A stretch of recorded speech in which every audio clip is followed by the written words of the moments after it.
Varicose veins కి సరైన చికిత్స కోసం సంప్రదించండి ఎవిస్ హాస్పిటల్. నమస్తే రమగారు. నమస్తే జయ.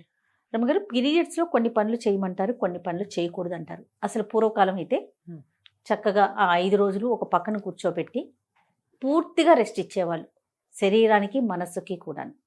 దాన్ని ప్రత్యేకించి ఒక ఆహారం కూడా తీసుకునేవాళ్ళు, అంటే సాత్విక ఆహారం తినాలి, అలాంటి నియమాలు కూడా ఉన్నాయి. సరే, రోజులు మారే, కాలంతో పాటు మనం కూడా పరుగులు పెడుతున్నాం, ఆడవాళ్ళు ఇంటికే పరిమితం కావట్లేదు కాబట్టి కొన్ని చిన్న చిన్న మార్పులు చేసుకున్నాం. కానీ కొన్ని విధానాలు మాత్రం మనం మార్చుకోం. ఫర్ ఎగ్జాంపుల్, పచ్చళ్ళు పట్టుకోకూడదు, లేకపోతే బీరువా పట్టుకోకూడదు. బీరువా పట్టుకోము, కూడదు ఏమో నాకు తెలియదు, కానీ తీయము, అన్నిట్లో చేతులు పెట్టేయము, ముఖ్యంగా పూజ చెయ్యము, పూజ గదిలోకే వెళ్ళాం. ఊడ్చే అవకాశం లేకపోతే అలా వదిలేస్తాం. పూర్తిగా అయిపోయిన తర్వాత స్నానం చేశాకే మనం అటువైపుకి వెళ్తాం. కానీ ఈ మధ్యకాలంలో కొన్ని సోషల్ మీడియాలో నేను చూస్తూ ఉన్నాను అమ్మగారు, ఎందుకు చేయకూడదు, తప్పేంటి, ఇది కూడా భగవంతుడు ఇచ్చిందే కదా, మొత్తం ఆయన బిడ్డలమే కదా, చేస్తే ఏమవుతుంది, నేను ఇలా చేసేసాను, నాకేం కాలేదు, నేను చాలా హ్యాపీగా ఉన్నాను, ఇలాంటి కామెంట్స్ చూస్తూ ఉన్నామండి. మీరు ఏదైనా చెప్తారా నాకు? కొన్ని విషయాలు ఎందుకు మాట్లాడుతూ ఉన్నామో తెలియకుండా మాట్లాడుతూ ఉంటాను జయ. సోషల్ మీడియా వచ్చాక మనకి ప్రతిదాని గురించి ప్రతి వాళ్ళు ఆడలేదు, మగలేదు, చిన్నలేదు, పెద్దలేదు, అన్నీ మాట్లాడేయాలి, అన్నీ అడిగేయాలి, అన్నీ చెప్పేయాలి, ప్రతిదీ చూపించేయాలి. ఏదనిపిస్తుంది అనిపిస్తే ఏ ఊహ వస్తే ఆ ఊహ. ప్రతిసారి నేనైతే నాకు ఒక ట్యాగ్ లైన్ ఉంటుంది, ఫాలో యువర్ ఓన్ రిలీజియన్, నీ సొంత విధి, సొంత ధర్మం. మీ ఇంట్లో నీ ముందు వాళ్ళు ఏం చేశారో అది ఓకే. నీ పక్కన ఉన్న వాళ్ళు, నీ ఫ్రెండ్స్ ఎవరో, మేము ఇట్లా చేస్తాం, మీరు ఎట్లా చేయరా, ఎట్లా చేయకపోతే తప్పు, పాపం, అదేదో పాయింట్లు. ఈ పాయింట్లతోటి వీళ్ళేమో కాంప్లికేటెడ్గా అయిపోయి బోళ్ళని కాంప్లికేషన్స్ వచ్చి ఓసిడీలు వచ్చేసి పిచ్చి వెర్రి ఎత్తిపోయి జబ్బులు చేసి చచ్చిపోతున్నారు.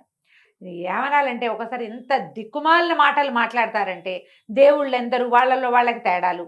ఈ పూజలు మేము చేయకూడదు, 3 రోజులు చేయకూడదు, 5 రోజులు చేయకూడదు, 7 రోజులు చేయకూడదు, 8 రోజులు చేయకూడదు. ఇదొకటి. నేను 3వ రోజు ఇవాళ నేను గుళ్ళోకి వెళ్ళొచ్చా, నేను అక్కడికి వెళ్ళొచ్చా, సత్యనారాయణ వ్రతానికి నేను వెళ్ళకూడదని నీకు తెలుసు, నువ్వు అడుగుతావు. సోషల్ మీడియాలో అడగంగానే ఒక 5-6 పెద్దక్కాయలు ఎబ్బెబ్బే వెళ్ళకూడదండి అంటారు. కొంతమంది ఇంకొంతమంది చిన్నక్కాయలు ఎందుకు వెళ్ళకూడదండి, ఏమవుతుంది అంటారు. మీకు ఓన్ విల్లు లేదు, మొదట ఎవరికీ లేదు. సొంతంగా నేను ఏం చేయొచ్చు, ఏం చేయకూడదు అనే ఒక బుక్ లేదు మనకి. మన ఇంటికి ఒక రూల్ బుక్ ఉంది, ఆ చచ్చిన మన ఇంటి రూల్స్ మనం వినం. ప్రతి ఒక్కరికి ఉంటుందిగా, ప్రతి ఒక్కరికి ఇదైతే ఉంటుంది కదా. పీరియడ్ సమస్య ఈ సంవత్సరమే పుట్టింది కాదుగా, సోషల్ మీడియాతో పుట్ల, అది అనాదిగా దాంతోటే మనం బతికుంటున్నాం, మనం ఉన్నాం, అసలు అంతే కదా, అనాదిగా ఉన్నదే కదా. ముందు నుంచి ఫాలో అయ్యే వాటిలో అమెండ్మెంట్లు చేరుతూ వస్తూనే ఉన్నాయా. 50 ఏళ్ళ నాడు పీరియడ్ వస్తే కాలేజీల స్కూళ్ళకి వెళ్ళేవాళ్ళు కాదు, అసలు కాలేజీలే లేవు అప్పుడు, తర్వాత వచ్చినాయి. పీరియడ్స్లో ఉంటే ఏదో విడివిడిగా ఇంట్లో బయట కూర్చొని కాలేజీకి వెళ్ళి చదువుకొచ్చేవాళ్ళు. అందుకని కాలేజీ నుంచి రాగానే అందరూ బట్టలు మార్చుకునేవాళ్ళు. ఆఫీస్ తర్వాత ఆఫీసులు వచ్చాయి, ఉద్యోగాలకు వెళ్తున్నారు. మధ్యలో డ్యాన్స్ అయ్యి, ఎగిరి దూకు, షటిల్ ఆడు, బ్యాడ్మింటన్ ఆడు, ఇది వాడుకో, దానివల్ల అది కూడా ఆడేయచ్చు లాంటి యాడ్స్ కూడా చూసాం. అవును, ఇది కరెక్టా, అది కరెక్టా, పీరియడ్స్లో ఏం ప్యాడ్స్ వాడాలి అనేది ఓ విస్తృతమైన చర్చలు చేసాం అందరం. పిల్ల మేక ఎవరిని వదిలిపెట్టల, పెద్దవాళ్ళు చిన్నవాళ్లతో సహా. అక్కడి నుంచి ఈ గోల. ఇప్పుడు పూజ ఎందుకు చేయకూడదు, నేను చేశాను, this is my first day, I'm doing puja లాంటి వ్యవహారాలు కూడా వచ్చినాయి. అమ్మ, 2 ప్రధానమైన విషయాలు మనం తెలుసుకోవాలి. మనం రోజువారీ క్రియల్లో మాట్లాడదాం. మొదట, నువ్వు స్నానం ఎప్పుడు చేస్తారు జనరల్గా అందరూ? ఉదయమో మధ్యాహ్నమో చేస్తాం, ఎలా కుదిరితే ఎట్లా. దాని తర్వాతే భోజనం చేస్తారు కదా. అన్నం తినగానే మీరు స్నానం చేస్తున్నారా? ఎవరైనా అన్నం తిని స్నానం చేయకూడదు, బేసిక్ రూల్ తెలుసు కదా. అవును. ఎందుకు? దానికి ఒక క్వశ్చన్ ఉందిగా, సైన్స్ ఏమిటి? అన్నం తిన్నాక మనం పొట్టలోకి ఇంత ఆహారం పడేస్తే శరీరంలో ఉన్న రక్తం అంతా వెళ్ళి ఆ పొట్ట మెషిన్ మీద పనిచేస్తుంది. అవును. ఇలాంటప్పుడు నువ్వు నీళ్లు పోసి, ఆ మెషిన్ వేడెక్కి ఉన్న మెషిన్ మీద పెన మీద నీళ్లు చల్లినట్టుగా నువ్వు నీళ్లు పోస్తే డైజెషన్ ప్రోగ్రామ్ ఆగిపోయి జబ్బు చేస్తుంది. ఇది అందరూ ఒప్పుకుంటారు కదా, బేసిక్ రూల్. పిల్లలకి కడుపు నిండా పాలు ఇచ్చి లేదా బాగా చక్కగా సెర్లాక్ తినిపించి నీళ్లు పోతే కక్కేస్తారు, తెలుసు కదా అందరికి. అవునండి కదా.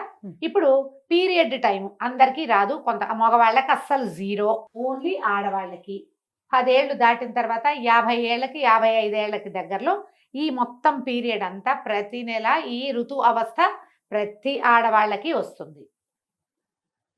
ఋతుస్రావం అత్యంత సహజమైన క్రియ. స్త్రీ శరీరంతో చేయబడుతుంది అది. నెలంతా మీ శరీరం ఏం చేస్తుంది, ఒక 20 రోజుల పాటు పనిచేసి స్త్రీల లోపల గర్భధారణకి అనువుగా ఒక బ్యాగ్ని ఏర్పరుస్తుంది. అవును. దాని పని అది చేసుకుంటూ ఉంటుంది దాని సిస్టమ్ ప్రకారం.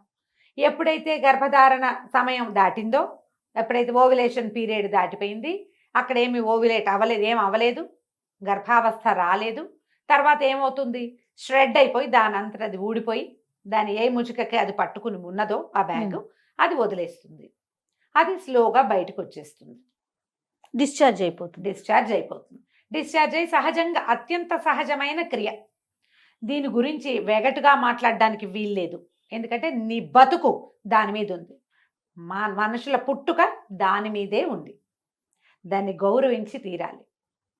ఈ స్ట్రెచ్ చేసే టైంలో శరీరం లోపల ఎక్కడో ఉన్నది, అది ఒక మార్గం ద్వారా నిదానంగా అది బయటకు వచ్చేటప్పుడు శరీరంలో ఉన్న క్రియలన్నీ స్లో అయ్యి ఈ క్రియకి దోహదం చేస్తాయి. సైన్స్ డాక్టర్లు కూడా చెప్తారు కదమ్మా.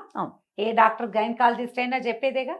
పీరియడ్స్లో రెస్ట్ ఇవ్వండి అని చెప్పే డాక్టర్లు లేరా? ఉన్నారు, 100% ఉన్నారు. అవసరమైతే చేయండి అమ్మా, అవసరం లేకుండా మీరు సీనియర్ గైనకాలజిస్టులు 100 మంది ఇంటర్వ్యూలు చూస్తాను చేయా నేను. అవునండి, గైనకాలజిస్ట్ అనగానే ముందు అదే వింటాను నేను మిగిలిన మానేస్తా.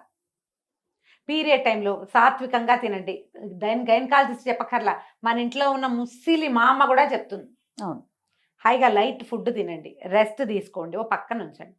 కొంతకాలము దీని మీద అవగాహన లేక వీళ్ళని స్నానాలు చేయనివ్వకుండా ఒక మురికి చీకటి కొట్లలో వాళ్ళని చూస్తేనే పాపం అన్నట్టుగా జరిగింది. నేను కాదని అన్నం, ఒక రకమైన అవగాహన లోపమే కానీ అసలు క్రియ మాత్రం చేశారు, వీళ్ళకి రెస్ట్ మాత్రం ఇచ్చేవాళ్ళు. అవును, దీనికి ప్రధానంగా కావాల్సింది రెస్ట్. అది జరిగింది, అదైతే జరిగేది. వాళ్ళని ఇంటి పనులలోకి రానివ్వకుండా ఓ పక్కన వచ్చారు, చూస్తేనే పాపం అన్నట్టుగా ప్రవర్తించిన వాళ్ళు కూడా కొంతమంది ఉన్నారు. వాళ్ళకి అవగాహన లేక, అది ఎక్కడ పర్సెంటేజ్ తక్కువ కదండి, చాలా తక్కువ. ఆ ఒకటి హైలైట్ చేసి మాట్లాడకండి దయచేసి, మీరెవ్వరూ ఆ పరిస్థితుల్లోకి వెళ్ళాల. ఇప్పుడు సమాజంలో ఉన్న వాళ్ళు ఎవరు దాన్ని చూసిన వాళ్ళు చాలా 10% కూడా లేదు. అవునండి, ఇప్పుడు ఈ మాట్లాడే వాళ్ళు ఎవరికి దాని గురించి తెలియదమ్మా. అక్కర్లేని మాటలు అవన్నీ పక్కకుంటే సరిపోతుంది. అయిందా? ఇప్పుడు ఇది డిశ్చార్జ్ అయిపోతుంది నిదానంగా. అప్పుడు నువ్వు తిండికి ఎక్కువ అవి ఇవి తినేసి వృక్ష పదార్థాలు తిని పొట్టకి పని కల్పించద్దు. నీ గర్భంలో పొట్టలో వేరే క్రియ జరుగుతోంది, దాన్ని స్లోగా జరగనివ్వు, జరిగిపోతుంది దాని దారినది. అయిపోయాక 4 రోజులు అయితే జనరల్గా పాత రోజుల్లో 3 days ఫుల్ బ్లీడింగ్ అయ్యేది, ఇది లెక్క. 4వ రోజు స్వల్పంగా ఉండేది. 5వ రోజున మార్నింగ్ 5వసారి స్నానం చేస్తే 5th day మార్నింగ్ మీరు తల స్నానం చేస్తే మీరు పూజ చేసుకోవచ్చు, ఇది చేసుకోవచ్చు, అన్నీ చేసుకోవచ్చు అనే విధి ఎప్పుడు ఉండేదంటే, అప్పట్లో ఆడవాళ్ళు వంగి లేచి కూర్చుని నీళ్లు పట్టుకుని నీళ్లు తెచ్చుకుని కూర్చుని గొంతు కూర్చుని వంట చేసి బావిలోంచి నీళ్లు తోడుకుని చల్లటి నీళ్ళ స్నానం చేసి వాకిళ్ళూడ్చి బియ్యం దంచి ఇన్ని పనులు చేసేటప్పుడు ఈ 4 days ఖచ్చితంగా ఉండేది. నాకు కూడా తెలుసు, నా సొంతంగా కూడా. ఎప్పుడైతే మనం ఈ సుఖాలు అలవాటు పడే బాత్రూమ్కి వెళ్ళడానికి నడవము, మనము కింద కూర్చుని ఏ పని చేయము, ఏమి దంచము, తొడము, కడగము, ఊడము, చెరగము, ఏ పనులు లేవు.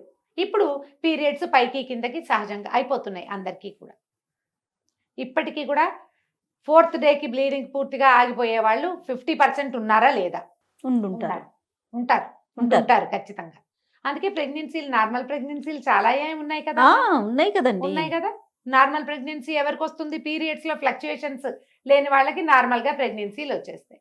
ఏదో ఫ్లక్చుయేషన్ ఇబ్బంది ఉందంటే మీరు పని చేయకపోవటం వల్లే అని నేను అన్ను, రకరకాల ఎలిమెంట్స్ అయ్యి ఉంటాయి. అయిందా? ఇప్పుడు ఈ క్రియలో ఇది సహజమైనది, మీకు అందరికీ తెలుసు, నేను మళ్ళీ చెప్పాను. వేరే పూజ దగ్గరికి వద్దాం. వాట్ ఈజ్ పూజ? ఏంటమ్మా పూజ? భగవంతుడు నువ్వు 2 పూలు తెచ్చి ఊరికి ఇక్కడ పడేసి అలంకారం చేసుకోవటం కాదు.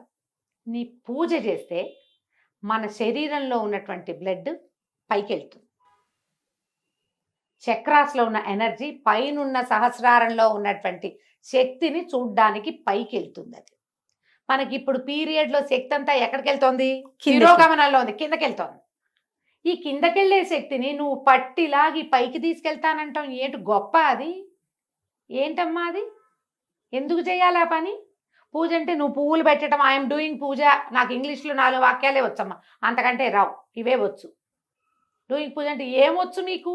ఏవో 2 పువ్వులు పెట్టి ఒక దీపారాధన చేసి ఒక అగరత్తులు వెలిగిస్తే అది పూజ ఏం అయిపోదు. ఇది ఊరికే క్రియ చేస్తున్నాం అంతే మనం. పూజ అంటే ఏదైనా చదవటం, ఏదైనా భగవంతుడికి ఆత్మ సమర్పణ చేయటం అమ్మా పూజ అంటే. అది క్రియ కాదు, ఉమ్, ఉమ్. క్రియ కాదు. ఈ పై క్రియ చేసి నేను పూజ చేశాను, పీరియడ్స్లో ఉన్నాను, నేను చేస్తున్నాను, నాకేమీ కాలేదు, మీకు కూడా ఏం కాదు, చెయ్యండి అంటే నువ్వు ఒకదానివి 2 పువ్వులు పెడతావు. నేను అట్లా పెట్టను, నా పూజ అది కాదు. నాకంటే పూజ అంటే ఇంకోటి ఉంది. నువ్వు చేసావని నేను చేయకపోయినా ఎవరో ఒక పిచ్చి మొహాలు 5-6 గట్టిగా అవి ఇవి చదువుకుని చేస్తే వాళ్ళ బ్లడ్ పైకి పంప్ అవుతానంటుంది, ఓ పక్కన బ్లడ్ ఫ్లో కిందకి వెళ్తుంది. ఎందుకు చేస్తారమ్మా ఈ పనులు? ఎందుకు చేయొద్దన్నారు? అసలు పీరియడ్లో ఈ పని వద్దు అని ఎందుకు చెప్పారంటే 2 పద్ధతులు. తిరోగమనం కిందకి ఫ్లో అవుతున్న దాన్ని నువ్వు పైకి పంప్ చెయ్యొచ్చా? ఈ పూజ పిచ్చి ఎందుకు? 5 రోజులు నువ్వు ప్రశాంతంగా ఉండొచ్చే, 4 రోజులు పూజ వద్దు, వంట తంటా చేయబోక హాయిగా ప్రశాంతంగా ఉండు. నీ శరీరం బాగుంటుంది, నీ హార్మోన్స్ చక్కగా ఫ్లో అవుతాయి. ఒకవేళ నీ ప్రెగ్నెన్సీలు మనం ఇప్పుడు కంటల్లా 5 వరకు అంటే బాగా కనేవాళ్ళమ్మా. అవును. ఇప్పుడు కనడాలు లేవు.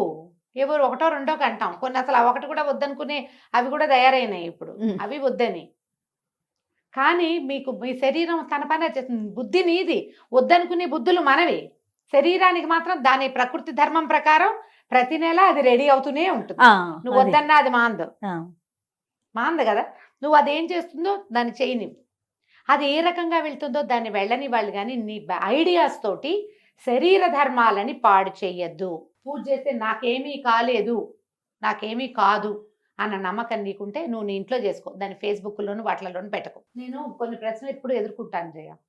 వాళ్ళ 4th డే నీ గుళ్ళోకి వెళ్తా, ఎప్పుడు వెళ్ళను ఎందుకు అడుగుతారమ్మా? నాకు తెలియక అడుగుతా. సొంతంగా డిసైడ్ చేసుకోరు మీరు. ఇది మీ పర్సనల్ థింగ్ కదా. అంతే నాకు కదా. ఎంత కోపం వస్తుందో జయ. అంటే ప్రశ్నలు అడిగితే మీ కోపం వస్తుందా? పెద్దవాళ్ళు మీరు ఇలా మాట్లాడచ్చా అంటారు రమ్మగారు. నువ్వు కూడా అంటావు. అవును, నువ్వు కూడా అదే మాట అంటావు.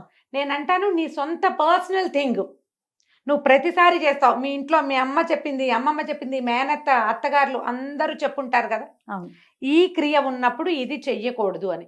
నాతో అవుననిపించుకోవాలని మీరు ఎందుకు అనుకుంటారమ్మా? అసలు తప్పు కదా అది. నాకేం బ్లీడింగ్ లేదండి, నువ్వే డిసైడ్ చేసుకో. రెండో మనిషి నీకు అనుమానం ఉంది కాబట్టి నన్ను అడుగుతావు. అనుమానం ఎప్పుడు వస్తుంది జయ? అది తప్పని నీకు తెలిసినప్పుడు కాదు. అంతే కదా. అవునా కాదా?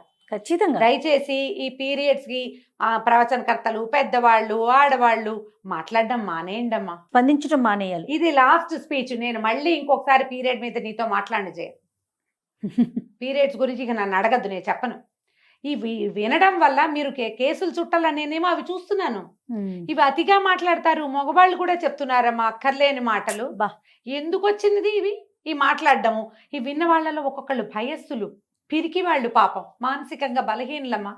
ఇవి విని భయపడి చచ్చి అదేదో ఎక్కడైనా అంటిందేమో, ఎదైందేమో, ఓసిడీకి లోనయ్యి జీవితాలు మిజరబుల్ చేసేసుకుంటున్నారు జయ. 40 పైన కేసులు మాట్లాడాను జయ ఈ ఒక్క విషయం మీద. నేను 40 కేసులు భాగం పైనే. ఒట్టి శుభ్రత అది కాదు, పీరియడ్ రిలేటెడే చచ్చిపోవడానికి సిద్ధమయ్యే కేసులు చూస్తున్నా నేను. సూసైడ్లు చేసుకుంటున్నారు, దాంట్లోకి వెళ్ళిపోతున్నారు.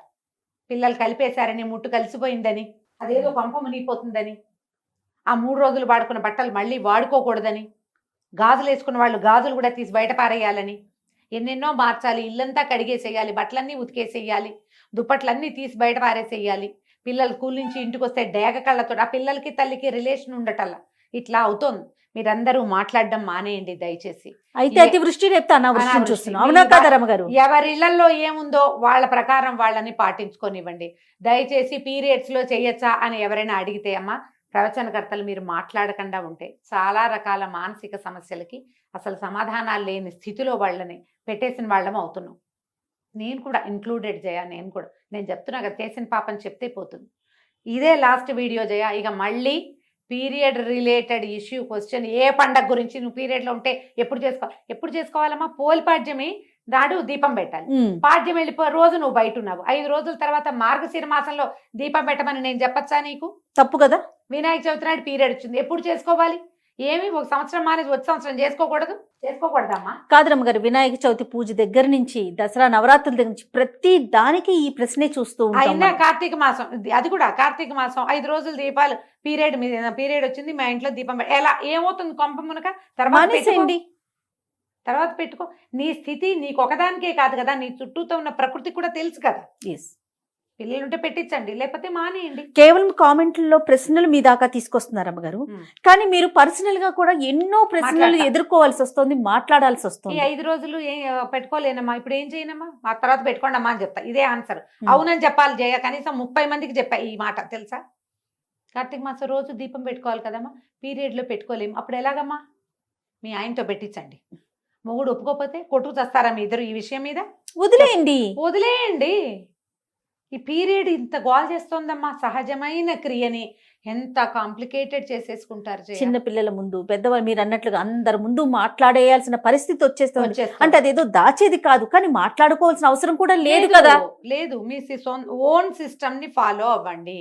ఎస్, కానీ స్ట్రిక్ట్ గా చెప్తున్నా నేను, పీరియడ్స్ సమయంలో చాలా అత్యవసరమైతే కానీ మీరు ప్రయాణాలు చేయొద్దు.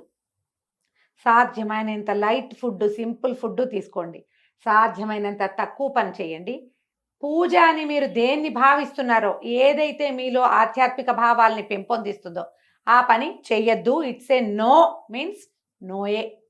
ఆధ్యాత్మిక భావాల పెంపొందించడం అంటే బ్లడ్ ఊర్ధ్వగామి అవుతుంది, రక్తం పైకి వెళ్తుంది, అది చేయకూడదు. శరీరాన్ని దాని పని దాన్ని చేసుకొనివ్వండి. రైట్. నమస్తే రమ్మగారు. నమస్తే జయ.